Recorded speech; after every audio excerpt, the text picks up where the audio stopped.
I am here to play with the tile set like that I was playing with yesterday, just a little bit more. I got this up here to remind everyone that you can check out what I'm doing at MrForth.com, and there's a membership page if you'd like to become even more involved in what I'm doing by helping support financially. I am playing with the tile set from this game, and you can go check it out if you've never seen Dungeon Crawl Stone Soup.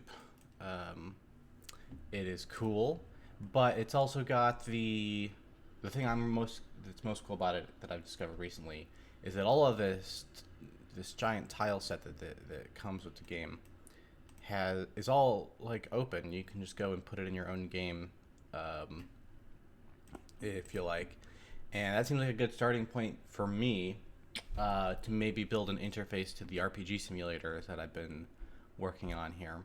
So I grabbed all these tiles and I've got them right now just being, flipped through at a high speed, 10 sprites per second, 10 tiles per second right here. And then I've got them moving around with proper anti-aliasing on the large pixels. And now I want to start turning this into a tool. It's called a viewer, but it shouldn't be no input. I should be able to use the input to filter and link between different pieces of related information here. So very first step, I want to turn off this rolling select option, and I want to make that toggleable at runtime. So what has to happen is, well, first of all, you know what? I'm settling in. Let's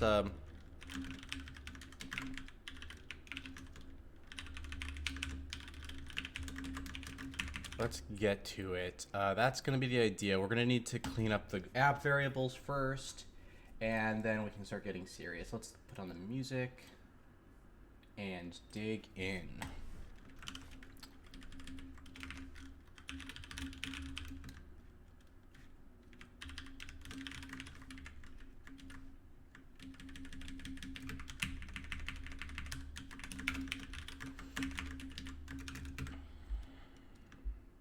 So all of this is on its way here.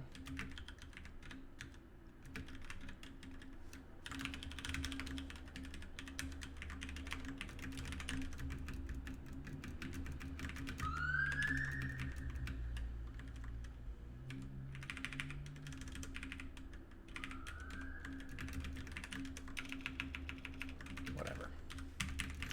Okay, so anything that just says global var can go away. Anything that says space equals 0 we won't check for the semicolon. What we'll do then is we'll stop there, mark, move to the semicolon, and delete end, and then we'll use that to wipe out all of these. It's not going to grab that one, but it could have. That's just slightly different syntactically.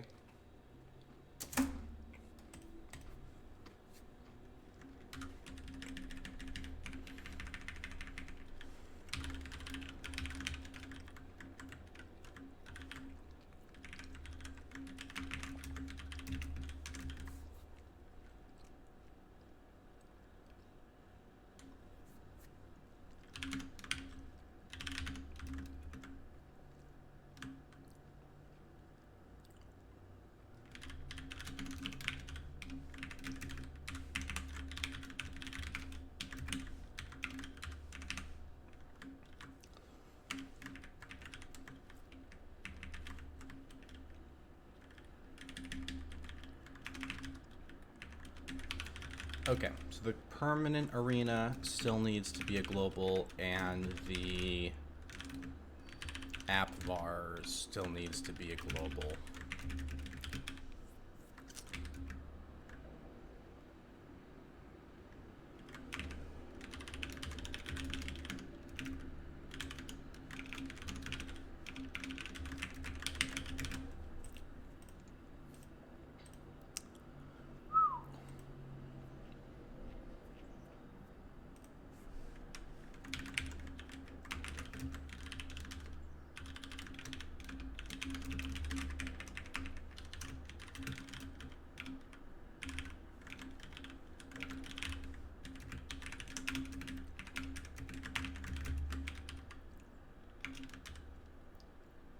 So keep running got initialized. Okay. Actually, these are different.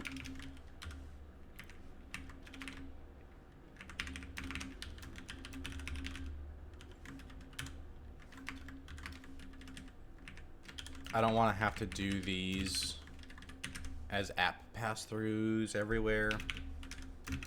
They'll probably end up wanting to be sectioned off someday anyways. So I think maybe these stay like this.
All right, let me run a quick. There's frame state.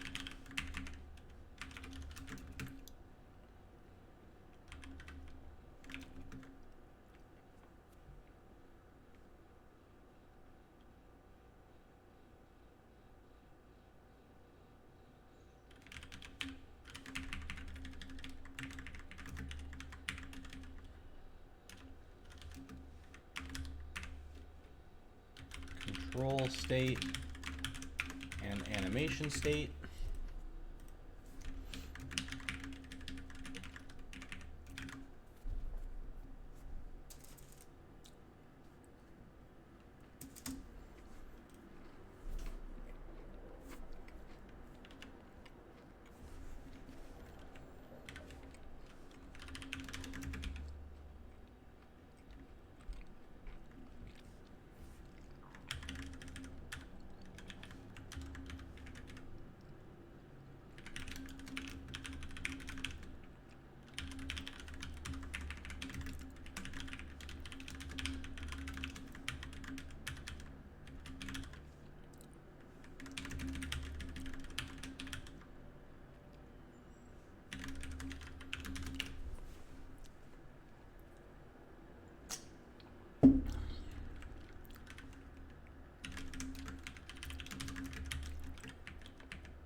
Okay.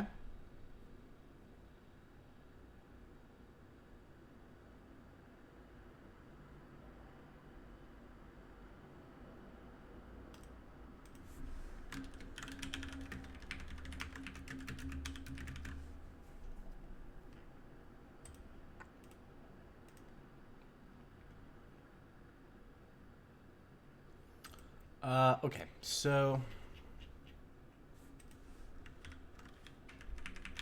now we're dealing with this part.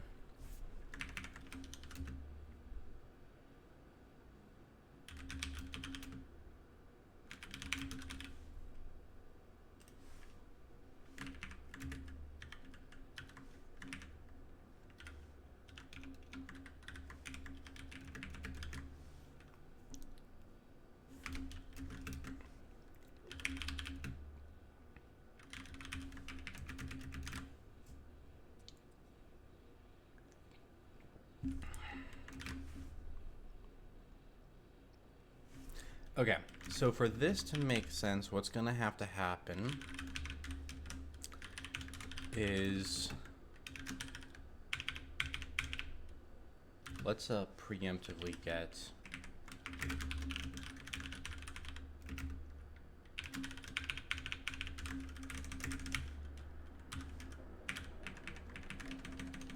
out of that.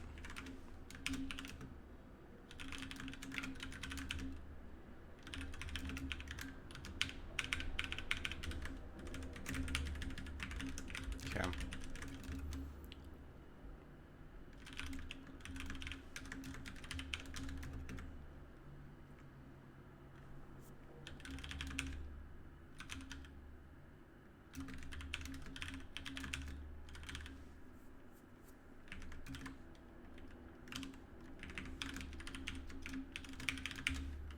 All right, so we're going to end up wanting a filter buffer. Um,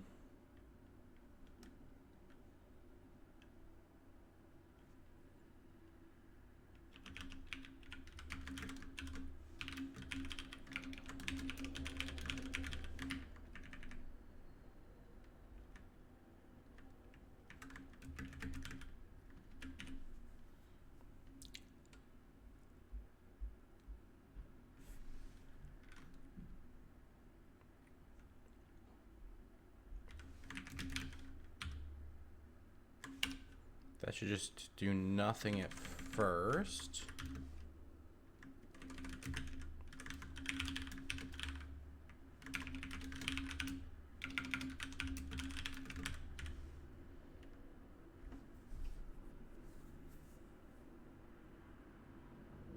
Yeah, it totally works.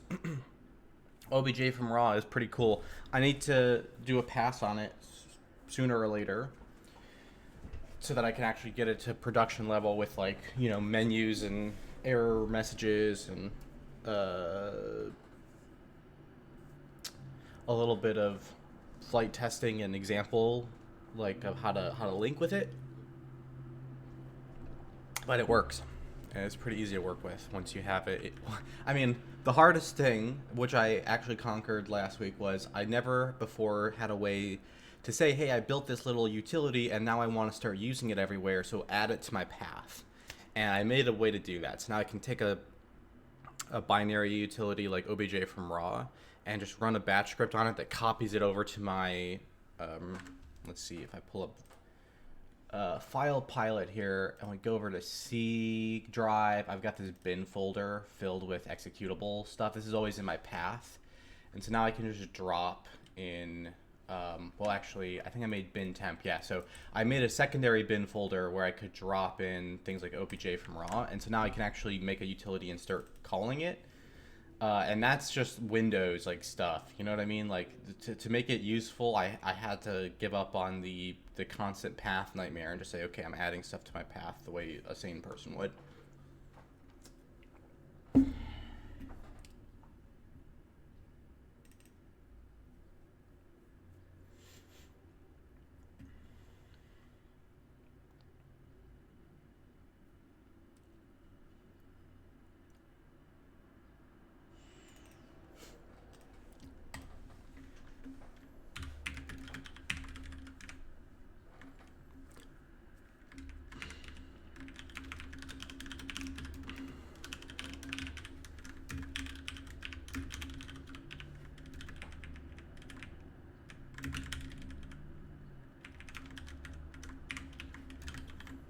Okay, so that should...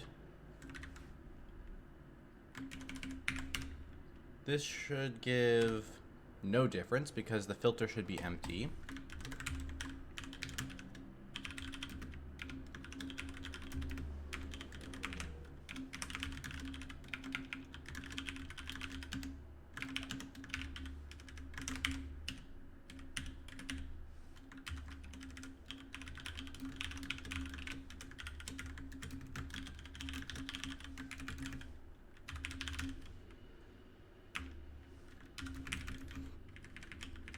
Okay,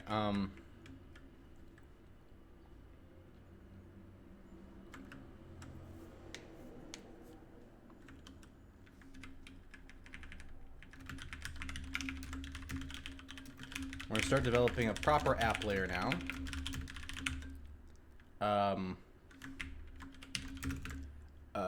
Set filter.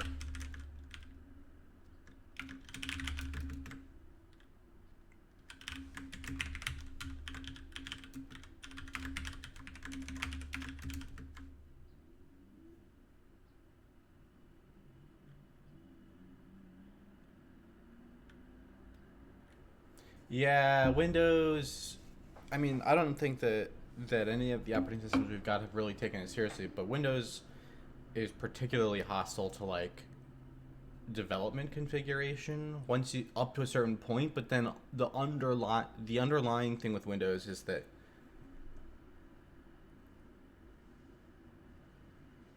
there's something to like where once you get past the interface level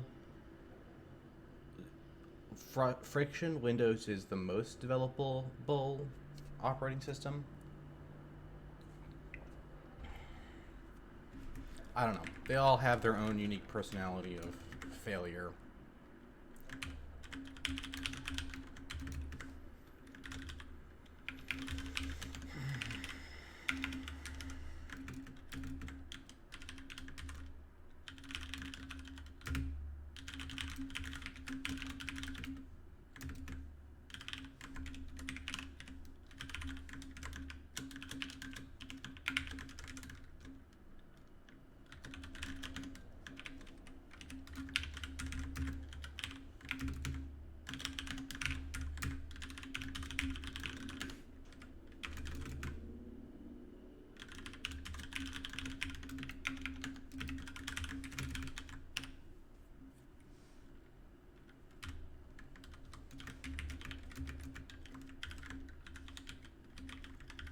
Okay, so I should be able to do something like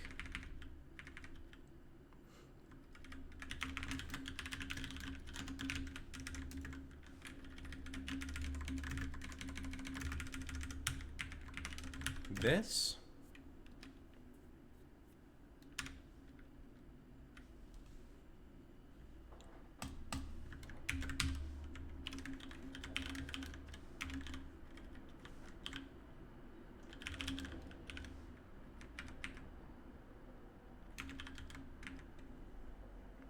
Okay.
Okay. Now, auto select can get a little more interesting. Instead of having auto select do this work, what we'll say is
okay, we look for one that matches the filter and get out of the loop if we find one.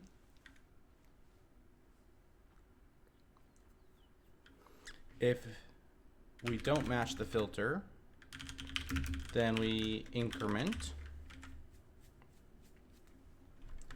When we increment, we finally check if the asset has returned to its initial state. If the initial state was null, then when this gets to the end, it'll, if it hasn't found a match, it will be back at its initial state.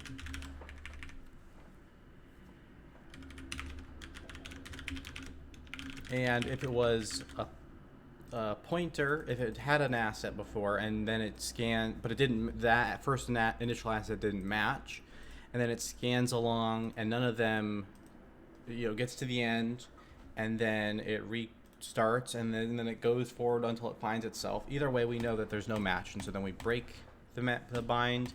Here we form a bind and break. Either way, we eventually exit the loop.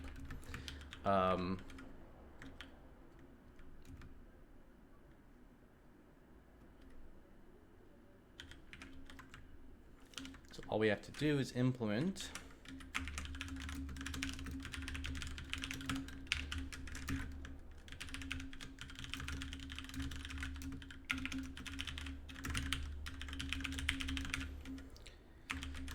okay, so this is a fuzzy match problem.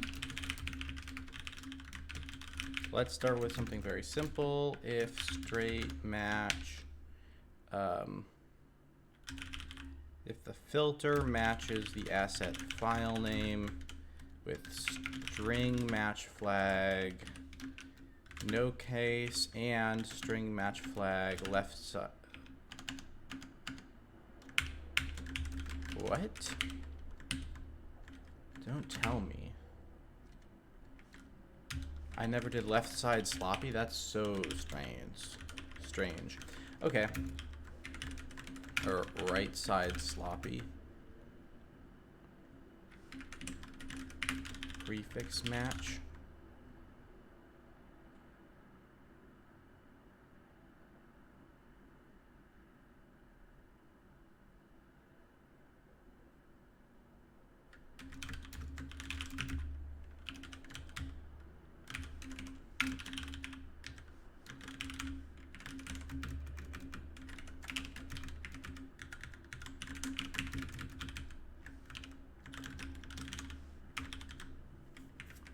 Okay, so to implement this, what we have to do is we say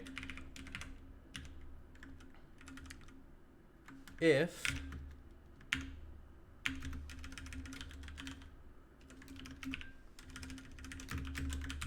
we are doing a prefix match, then we don't require the sizes to be the same.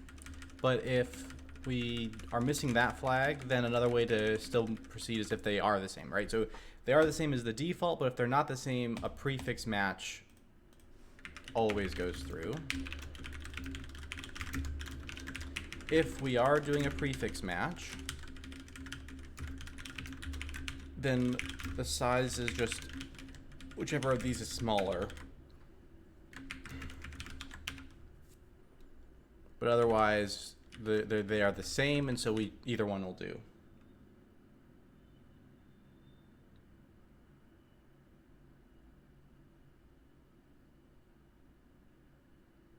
Yeah, they might be in 4Coder already. They were definitely in like the RAD code base that I worked on for the RAD debugger. We had right side sloppy, and I think we did that in Metadesk. The exact name of it now eludes me. Was it right side sloppy? I think prefix match is a fine version of it, although that's a little bit. Either way, it's something you have to kind of look into what exactly it means. I don't know that there's a name for it that's perfect, but prefix match seems like a fine name to me this time around.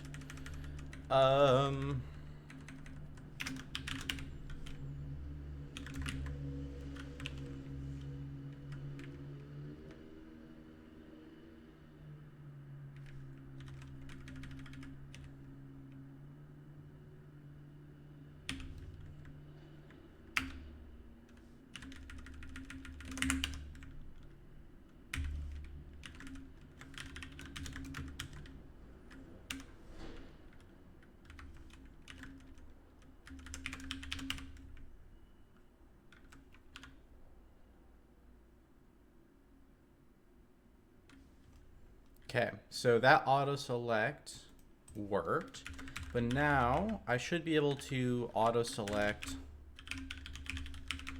with just the word Minotaur and then see multiple things. But it doesn't have the rolling option turned on yet. Let's just for fun turn on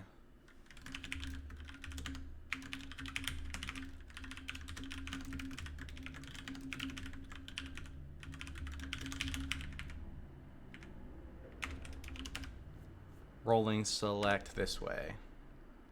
There we go. So there's all of our Minotaur assets rolling through fast.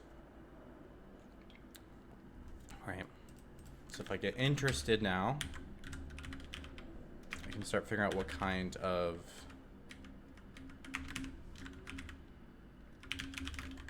assets I have by doing stuff like this. Ooh. Okay, bugs. Perfect. Perfect.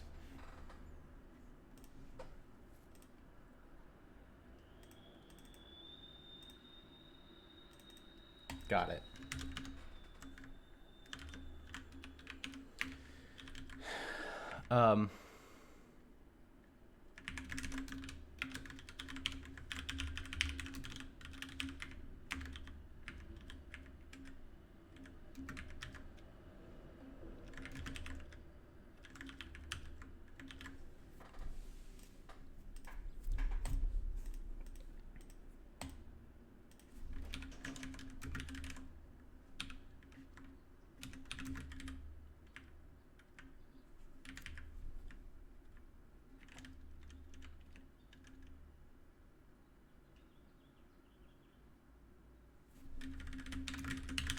The second thing will already have this useful effect on with the filter in place. So I think all we have to do is say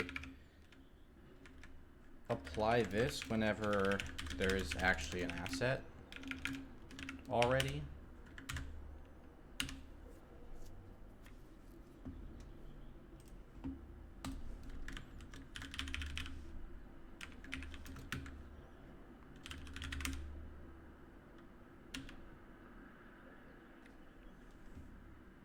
Okay.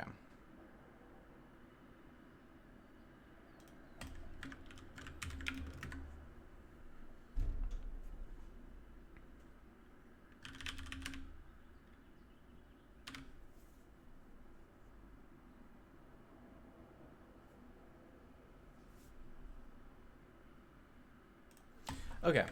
Okay. So this is cool, but the next issue is it's not a very deep, fuzzy match, and I want to do a lot more, right? I want to be able to see the list over here. I want to be able to control all these runtime features like the moving and the rolling select as runtime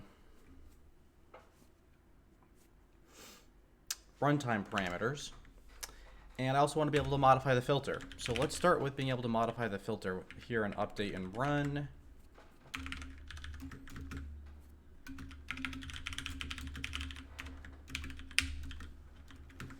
And here we're basically just implementing a text field, right? So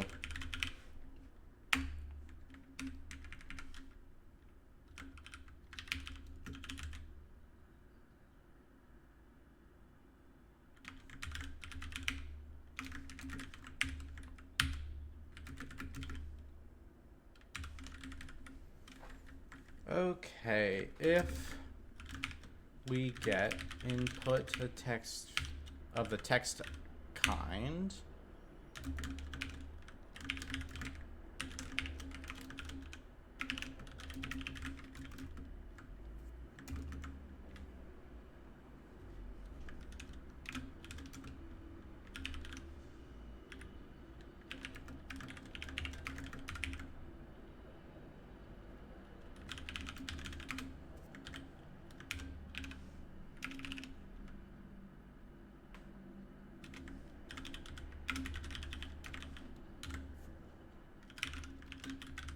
we want to string encode UTF-8 into this buffer from this code point.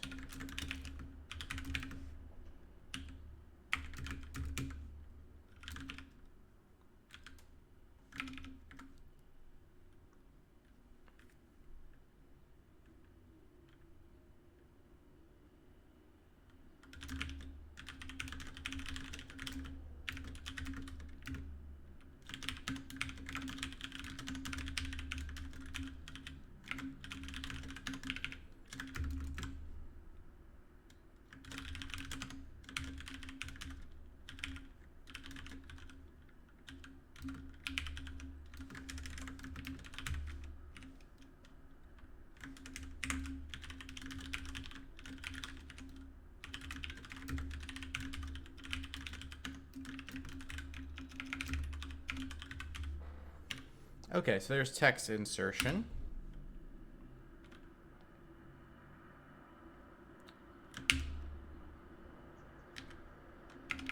Great, but I can't backspace. So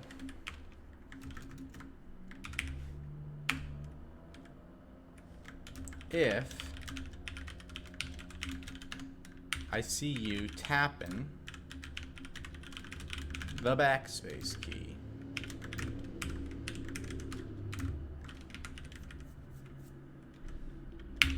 with no modifiers at all, and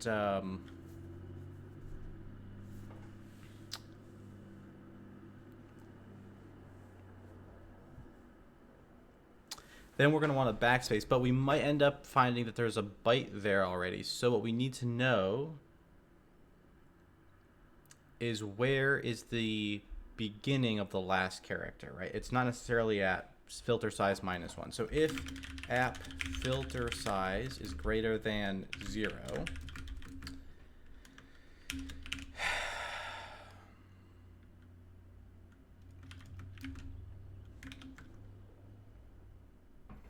you want to scan backwards through the buffer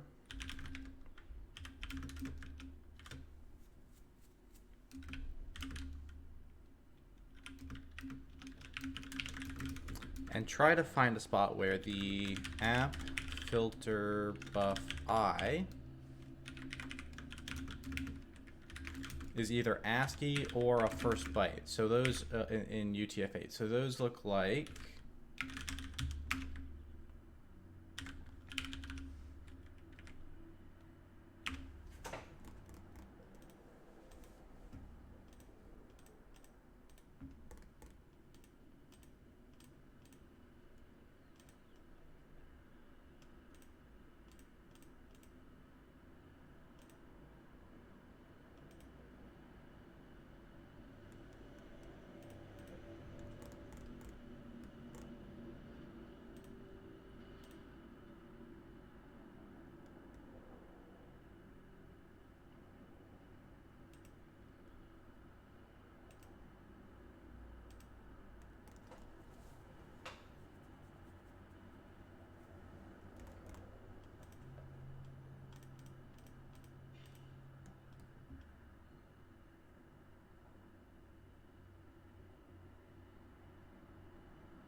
okay, so the length is determined by the first byte.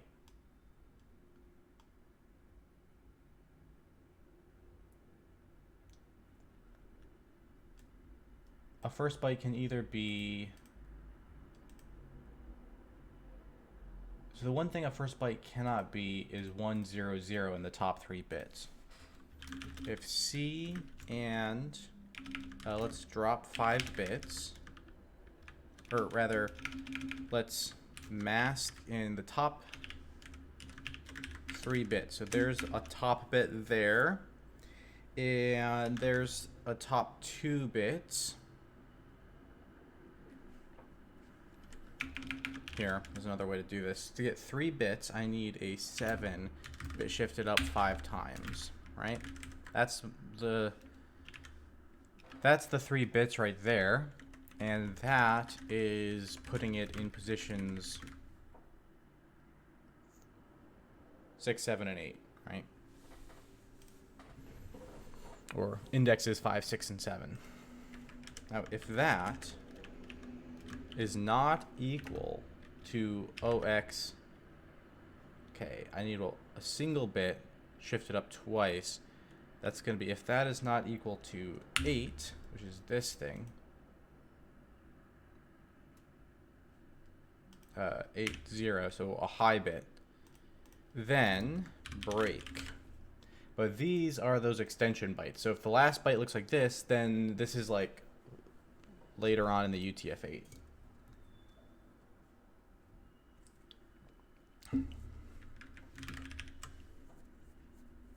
Now this is assuming valid UTF-8 to begin with. When that's done, we set the app filter size back to I. And so now I can go human.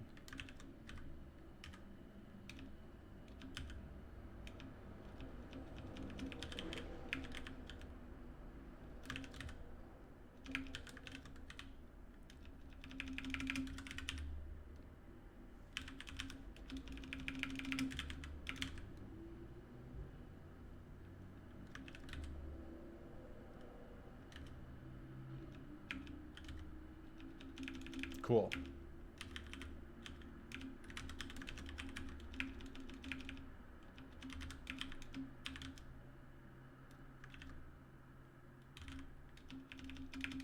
Right, that's why I can't find priest, because it's only a prefix match. Okay, cool.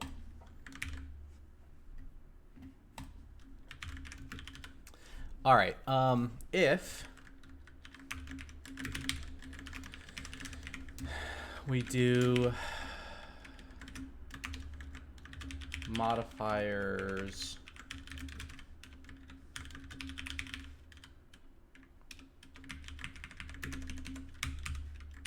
backspace control, then we're just saying clear to 0 for now.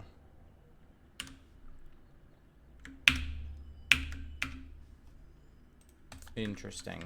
Did it get consumed by this first? Is that the issue?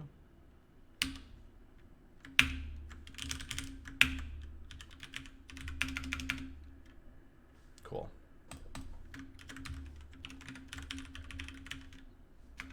Nice. Okay, so now I should be able to turn off all of this. And I just need to add in a control to enable and disable different settings. So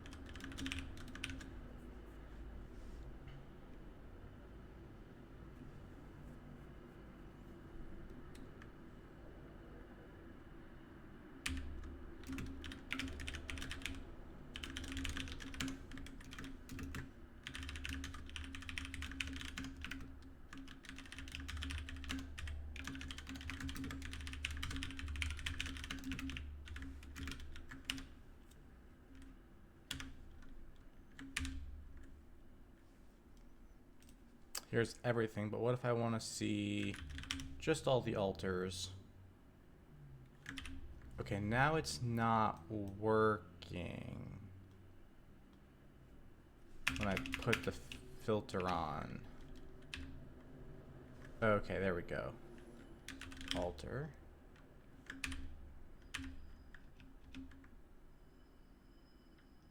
Oh.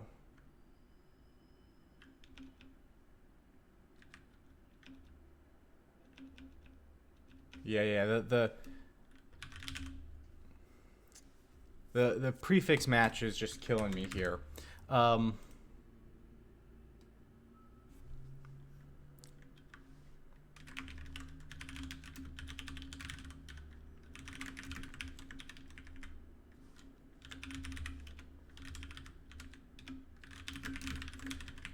Let's work on that fuzzy match a little bit more. So asset matches, filter.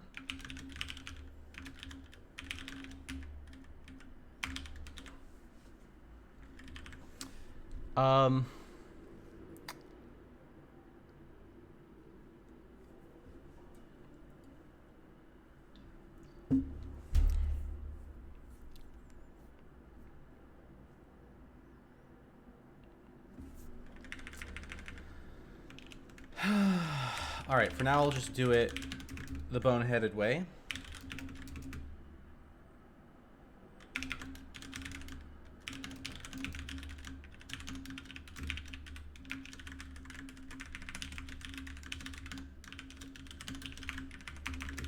I think I want something like...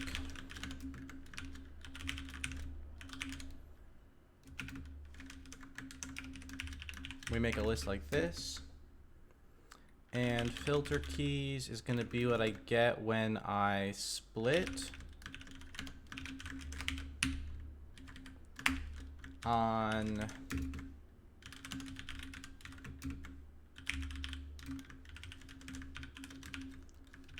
spaces, stars, commas, semicolons,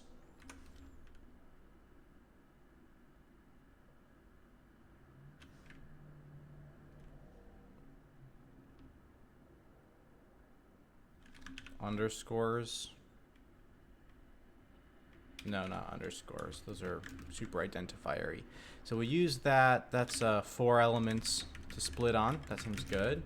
So we grab the list of filter keys. And then to figure out if we match, we will loop over the list.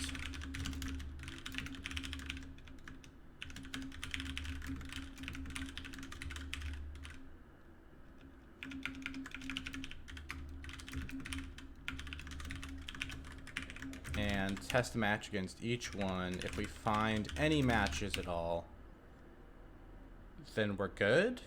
Or do we want to do each part has to be a match? So this would be more like it's a match unless any of them don't find a match, except, yeah, obviously we'll have to, so each part we need to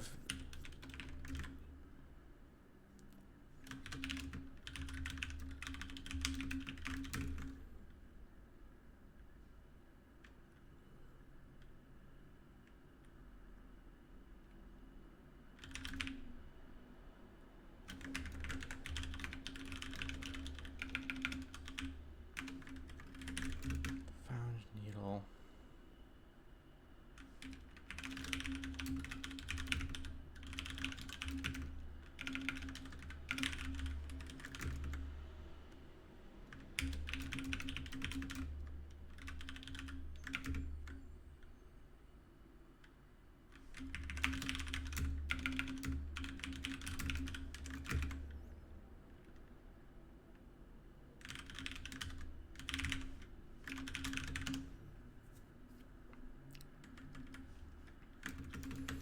Okay.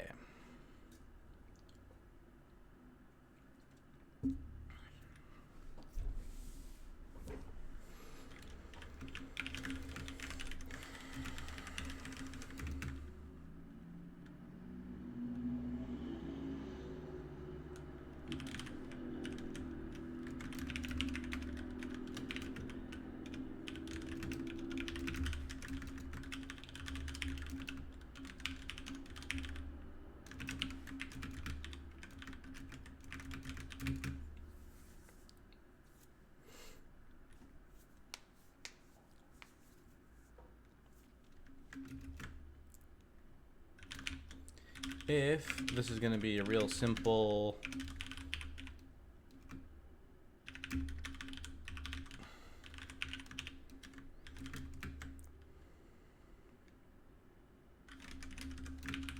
pre-check and then full check that the haystack matches the needle. I need the haystack to be substringed though.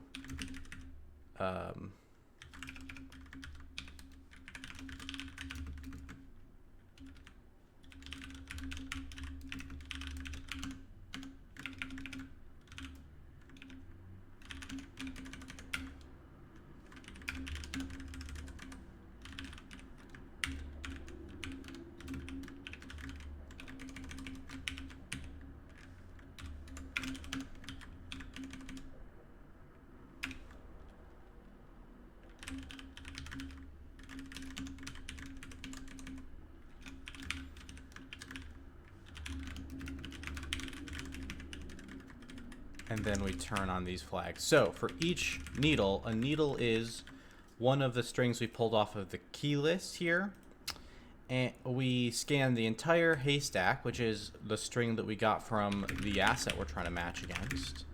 And we attempt to see if the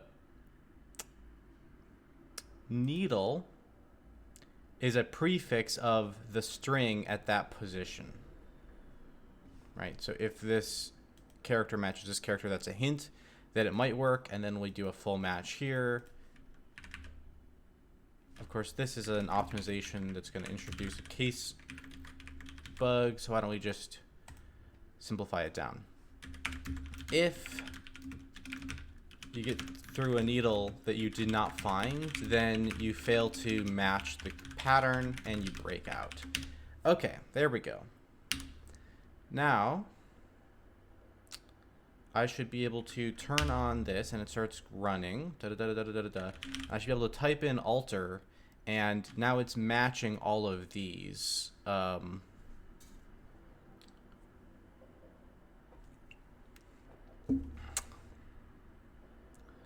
But it's matching way too much. Okay, so why is that? Let's see here. Debugger? No, not that debugger. This debugger. Just run for now. Let me get started. I'm gonna type in alter. I'm gonna have you start looping. Now you're giving me the illusion that it's working because I happen to pick a key that would match everything at the beginning. But there we go. Now it's not working.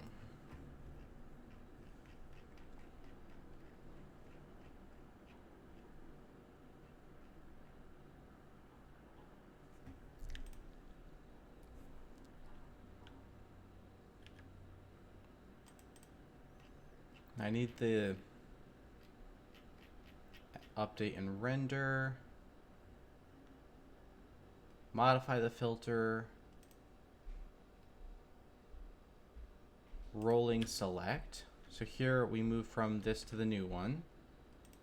And then we apply the filter. If this equals 0, or if it does not match the filter.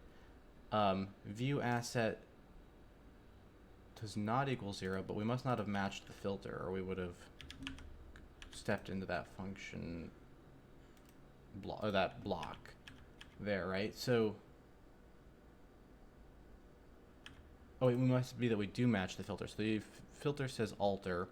The haystack says dungeon enter this.png, so it shouldn't match. The result is currently 1. Looking for a needle. Needle size minus... Okay, I think that's backwards.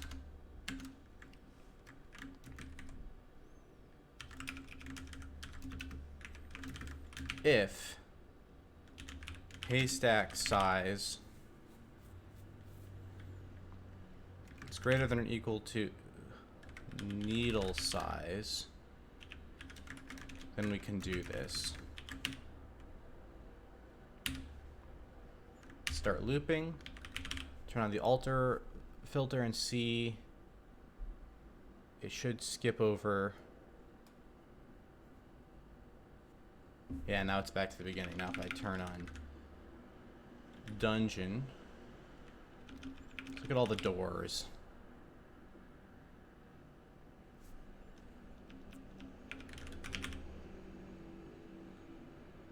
Zombies. Mana. Snake.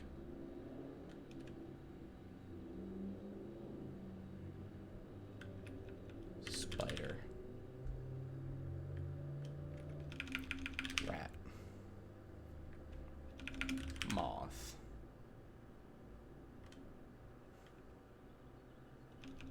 Ghost. Flame.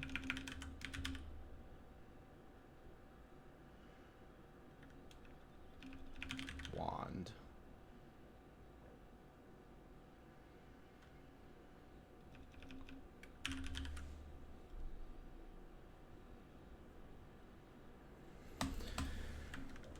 Cool.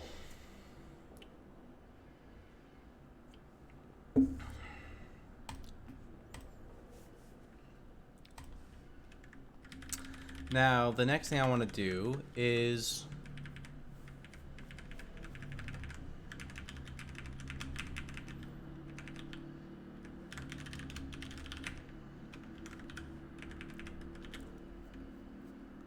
underneath the text fields,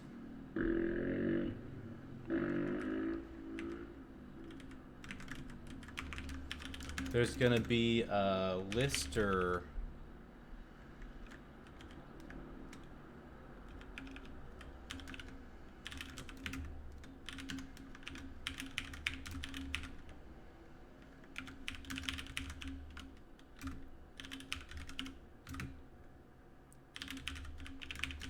Then proceed to the bottom.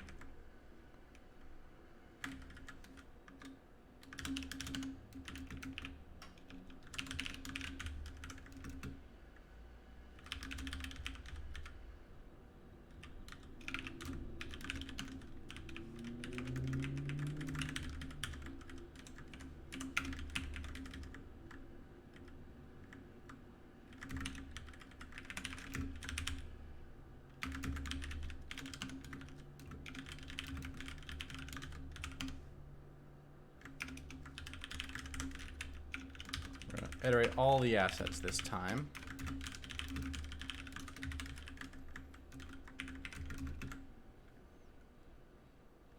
And if, let's see the filter.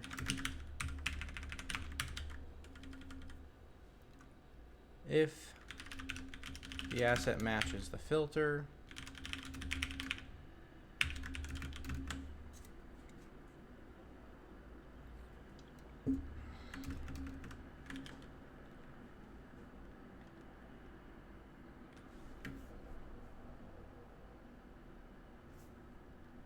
then we add it to a list, or we add it to the display. So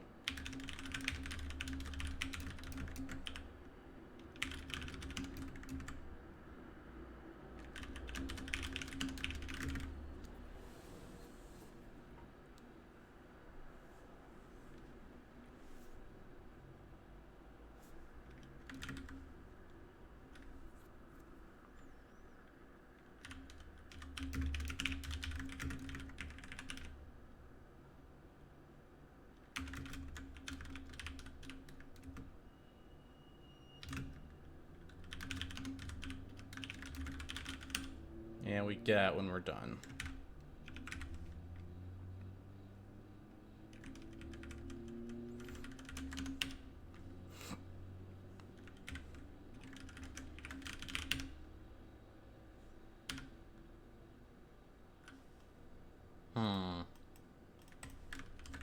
It's not quite right.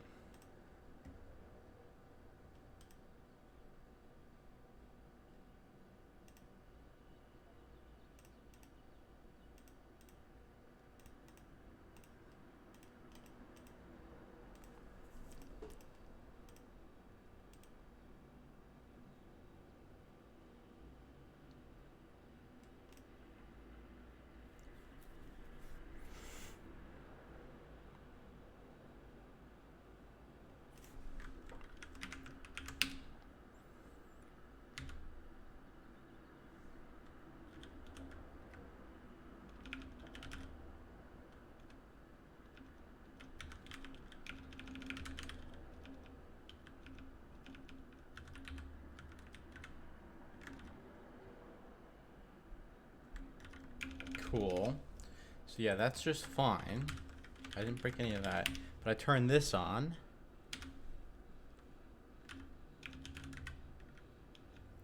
And there's one here that I can see, and then it just vanishes on me. It would help if I put this on the bottom.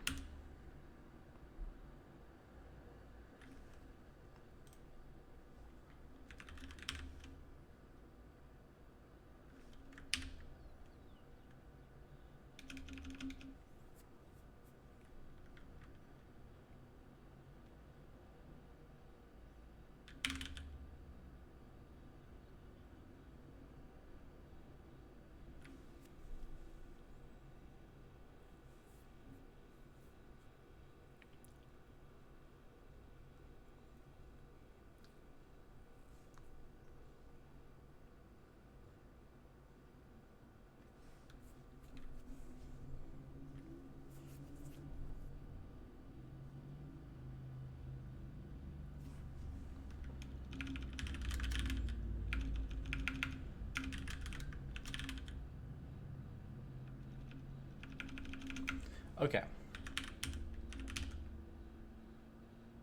Nice. That's a cool one. And now I can start to see what the full range of a particular theme is. Tons of statues, but if I wanted crystal, what if I wanted Hydra?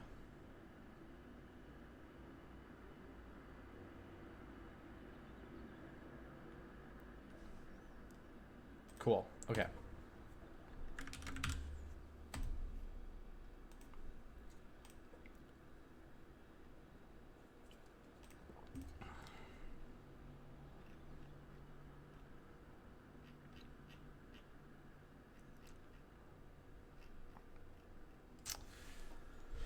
Okay, let me think. What else would be useful here?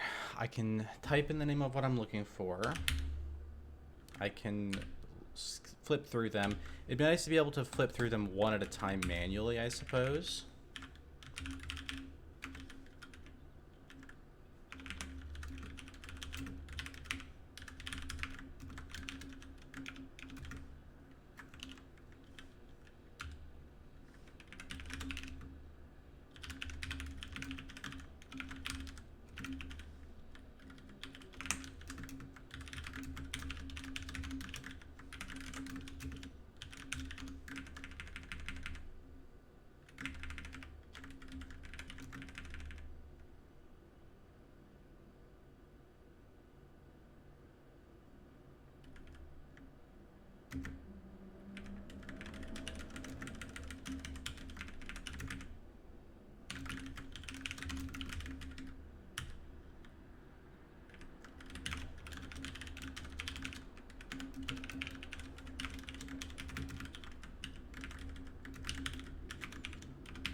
Okay, so I can flip through them one at a time, but I can't flip through them both ways because my data structure of assets is too loose. I'd need to bake it into a tighter list to get farther. And I also can't see it over here, which is no good.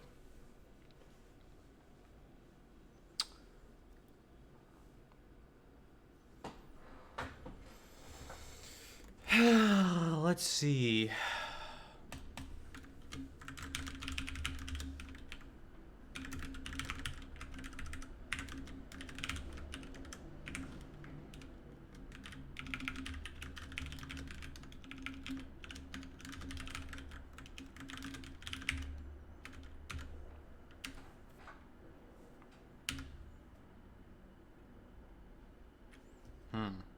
Okay, I want to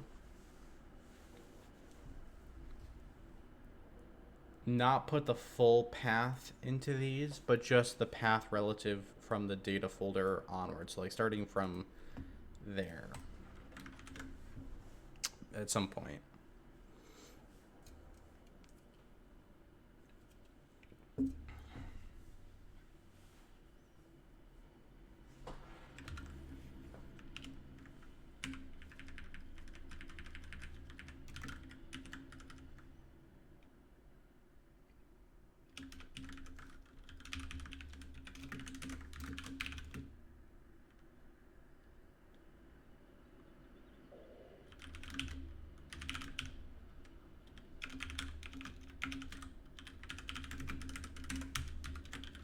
Like right now it'd probably be pretty good.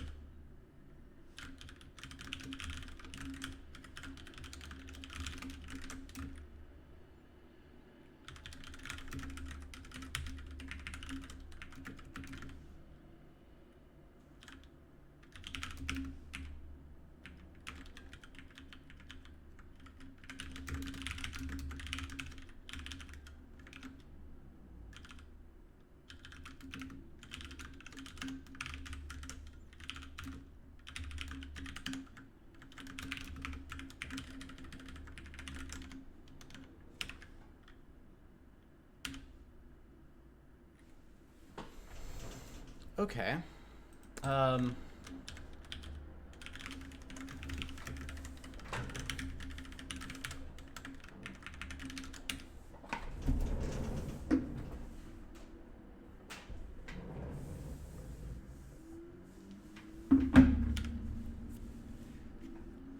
nice. Now I can see the path that this is on. I also want to make all of the different animation controls. Select.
For some reason, the first one isn't doing anything.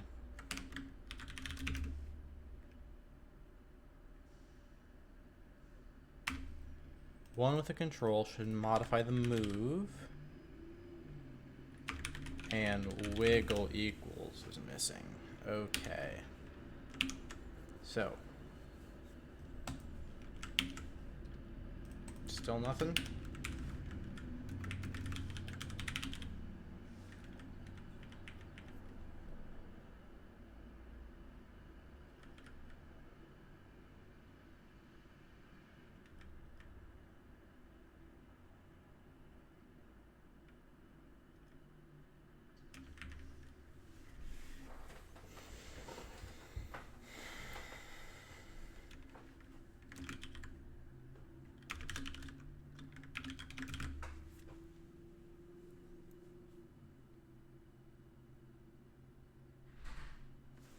All right, I want to try to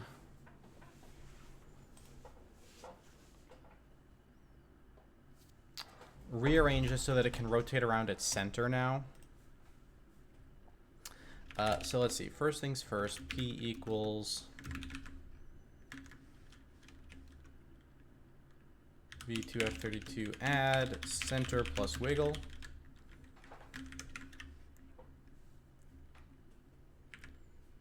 But what I really want is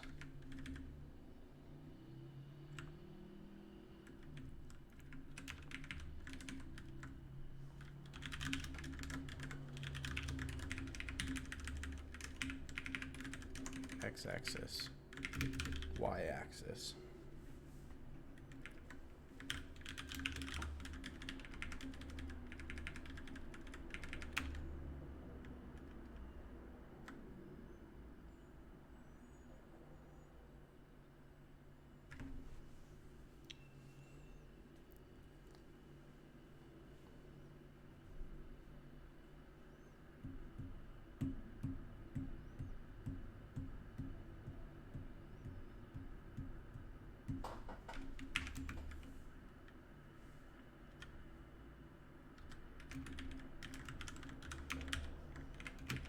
We rotate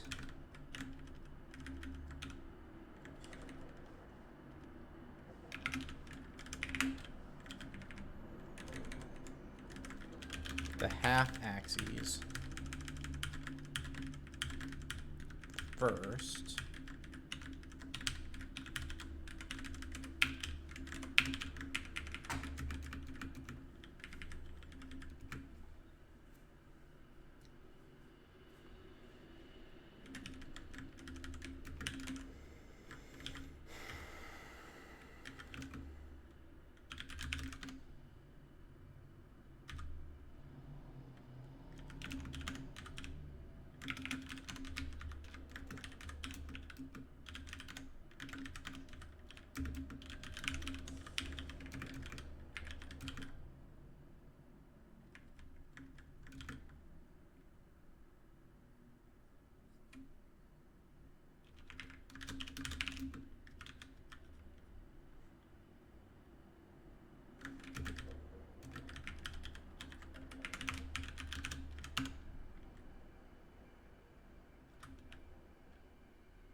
We make the origin by taking P, the center point, and subtracting the x-axis and the y-axis, which takes us, that way and that way, essentially, to get to the top left corner.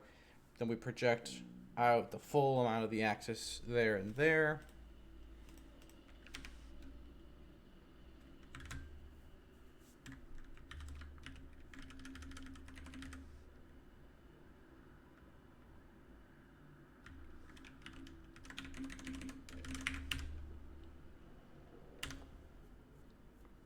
Now if I start moving it around, looks like this. We can work on that movement. Scaling looks like this. Shearing looks like this. Rotating looks like this.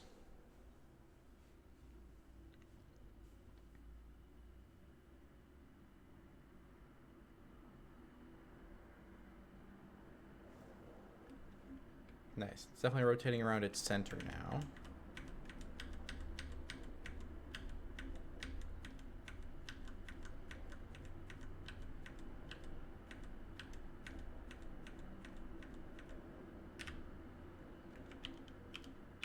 Give it all the effects again.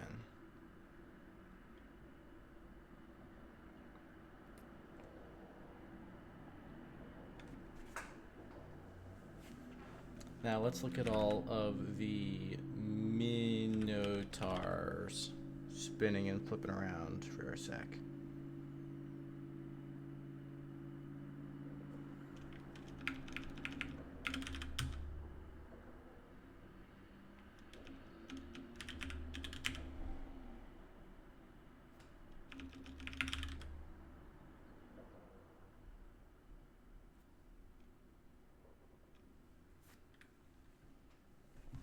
So the fuzzy search isn't good enough.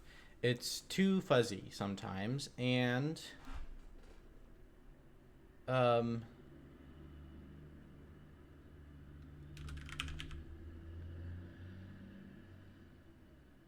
are two different ones with the same name right there. I've been wondering about that.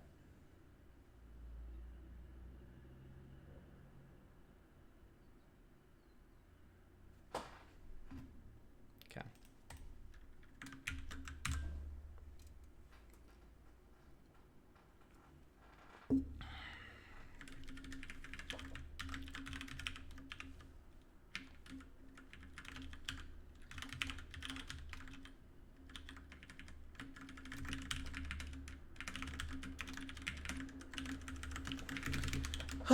Let me think. What else? What else?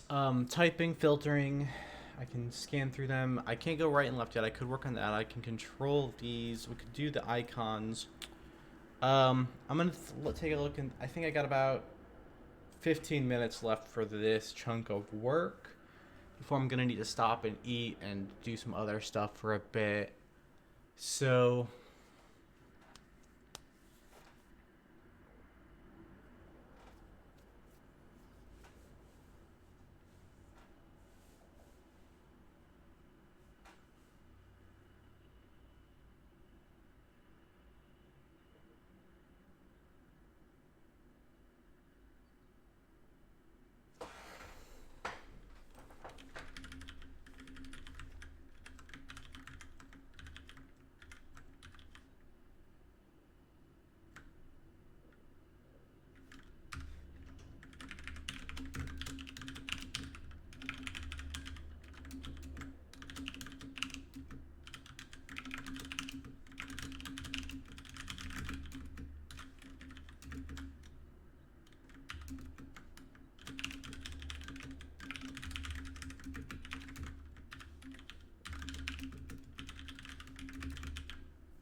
All right, so I turn on motion. It moves very fast, so that 0.33 is too high. Try a tenth of it. Man, it still looks instantaneous. The wiggle is definitely the app wiggle. Interpolating. Oh, I got this backwards.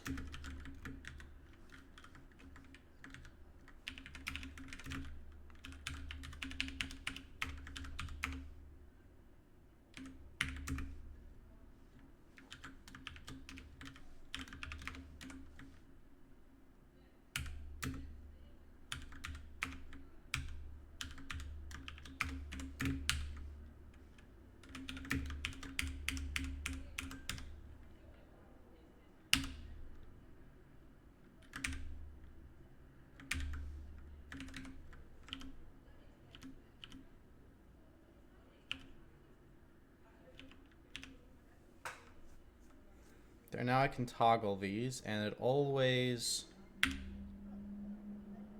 smoothly gets back there, even if it goes pretty fast.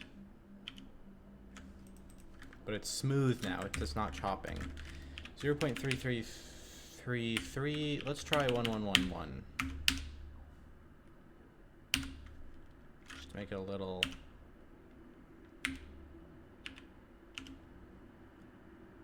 Get it in some wild state, and then...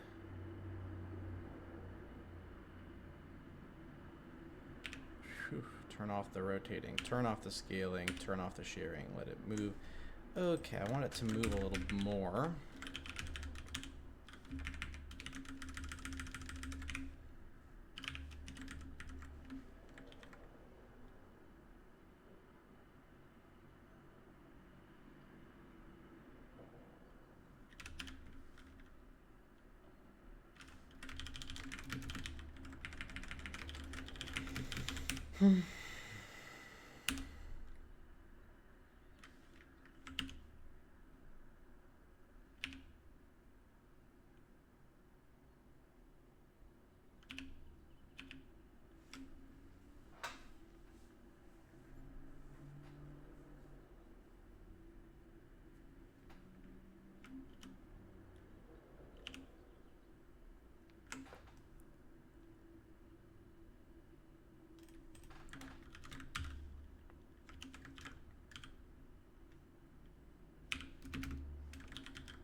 Cool.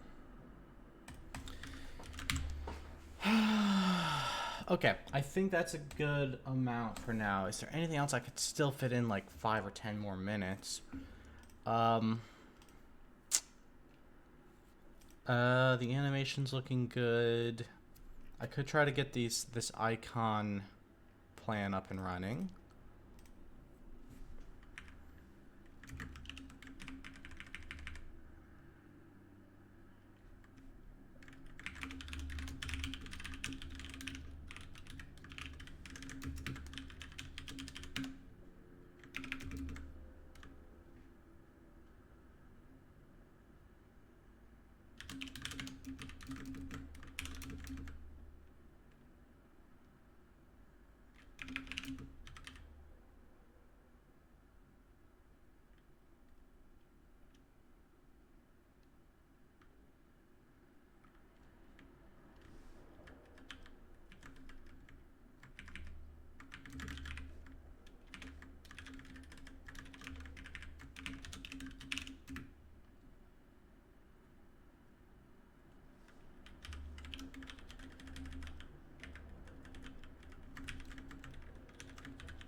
Okay, we're going to want to pull out some layout stuff here, I think.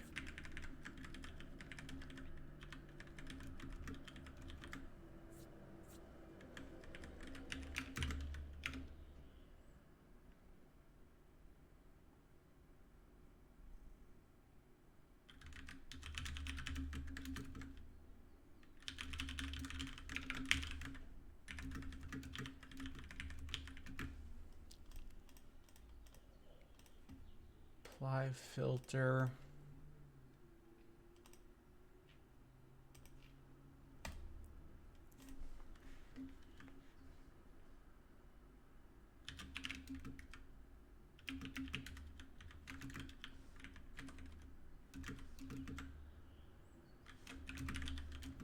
Let's see.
Boom, boom.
may have finally succeeded at finding a stable example of the artifact.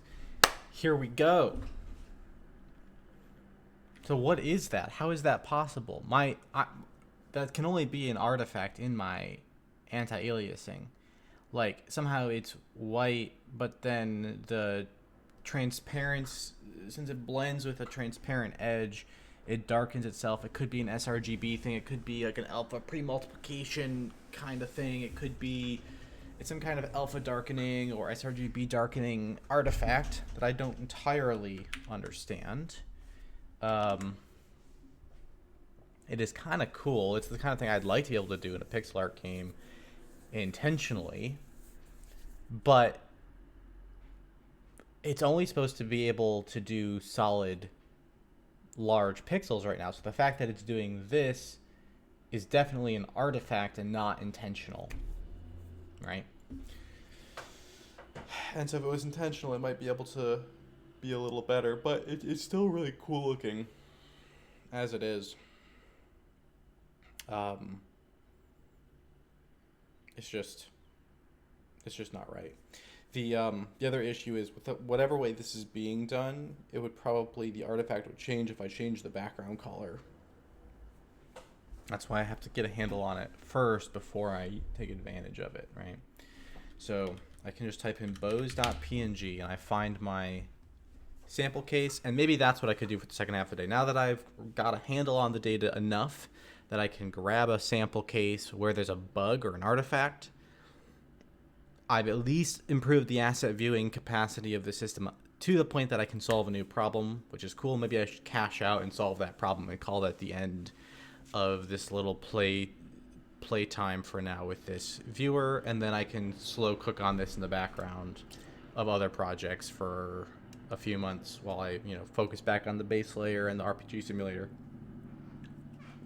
But for right now today, this seems like a good place to stop. Bows.png will come back, and we'll switch gears to try to figure out this artifact now that I can stably view it.